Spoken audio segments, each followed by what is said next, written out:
ভাসুরের নাম নাকি মুখে নিতে মানা। আমি জানি না বিএনপি কি জামাতের ভাসুর? এনসিপি কোনো চাঁদাবাজের দল নয়।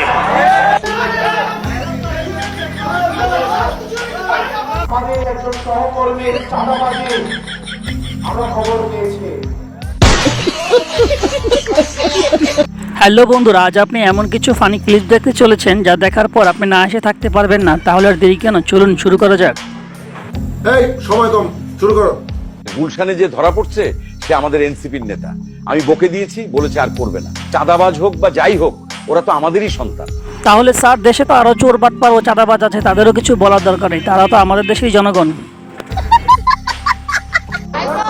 আজকে আমরা যখন এখানে উপস্থিত হলাম, আমাদের শহীদ ভাইদের সাথে কথা হলো। কি আরে বলুন কি? আমাদের শহীদ ভাইদের সাথে কথা হলো, আহত ভাইদের সাথে কথা হলো। ভাইরে, এনসিপি নেতারা বলে কি আহতদের সাথে কথা হইতে পারে, কিন্তু শহীদদের সাথে কিভাবে কথা সম্ভব? এবার দেখুন আমাদের অবুঝ বাচ্চা উপদেষ্টার সাথে মেয়েগুলো কিভাবে ইফ্রিজিং করতেছে।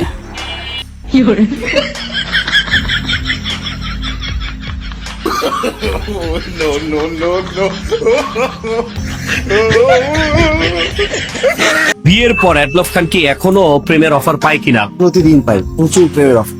আচ্ছা, ছেলেরা অফার করে প্রেমের? বুঝলাম না ভাই, উনি নাকি বাংলাদেশের সুদর্শন পুরুষ। সুদর্শন পুরুষ হলে মেয়েরা প্রেমের অফার করতে পারে, কিন্তু ছেলেরা প্রেমের অফার করে। উনি কি ছেলে না মেয়ে? আমি বলুম না, আমার শরম করে।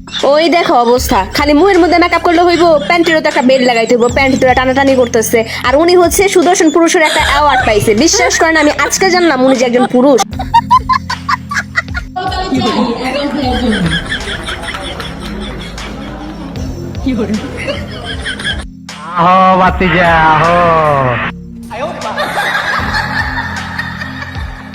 আমরা যেন হারানো কাদের কাকুকে ফিরে পেয়েছি।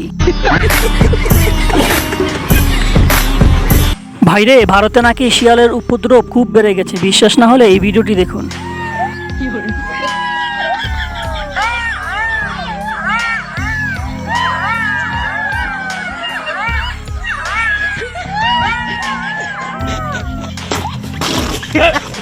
আর এবার দেখুন শেখ হাসিনার কাছ থেকে নরেন্দ্র মোদী বাংলা গান শিখতেছে। ও আমার দেশের মাটি, আচ্ছা, ও আমার দেশের মাটি, তোমার পরে থেকে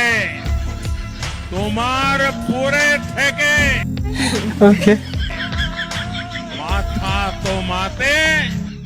জানি না নরেন্দ্র মোদী কিরকম বাংলা গান শিখতে পারে, কিন্তু এবার ছাগলের 3 নম্বর বাচ্চা ময়ূররঞ্জন ঘোষ আবার বাংলাদেশ নিয়ে চিরবি শুরু করেছে। শুনুন কি বলে সে। পাকিস্তানকে তো আমরা শায়েস্তা করে নিয়েছি, কিন্তু চায়না নিজের বদমাইশি কি কমাবে?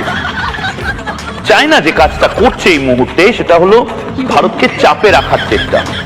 কারণ ভারতের উত্থান অনেক দেশ তারা ভালোভাবে নিতে পারছে না, তাদের চিরবির করছে।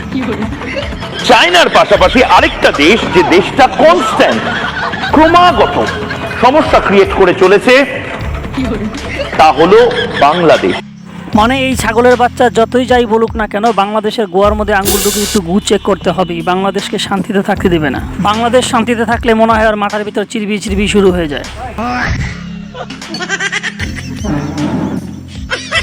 ঝালমুড়ি বিক্রেতার বিদ্যুৎ বিল এসেছে 11,44,000 টাকা। এইটা কোনো কথা বলেন তো?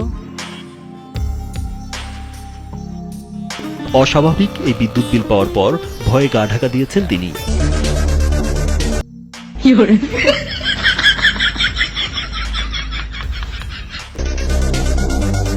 প্রথমে গুন্না কোলাইতে পারি না, আরে এটা কত টাকা লিখছে, পরে লাস্টে গুন্না দেখি প্রায় 11 লক্ষ টাকার উপরে জরিমানা সহকারে বিল। পরে তো আমি মাথা আমার নষ্ট হয়ে গেছে।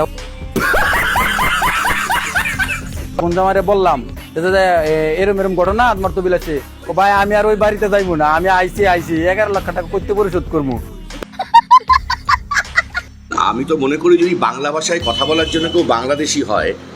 আমি খবর পেয়েছি যে আমাদের বাংলাদেশের ইউনূস সরকার তিনি আম পাঠিয়েছেন, নরেন্দ্র মোদীকে আম পাঠিয়েছেন ভালো ভালো আম খাওয়ার জন্য।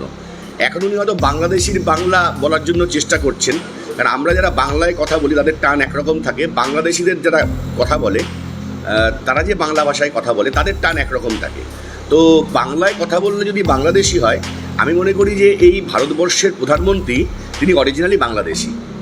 এটা ওনাদের মন্ত্রীদের বোঝা উচিত যে বাংলায় যখন কথা বলেছে তার মানে নরেন্দ্র মোদী বাংলাদেশি, এবং তাকেও অনুপ্রবেশকারী ধরে খুব তাড়াতাড়ি ভারতবর্ষ থেকে বিতরণ করাই ভালো।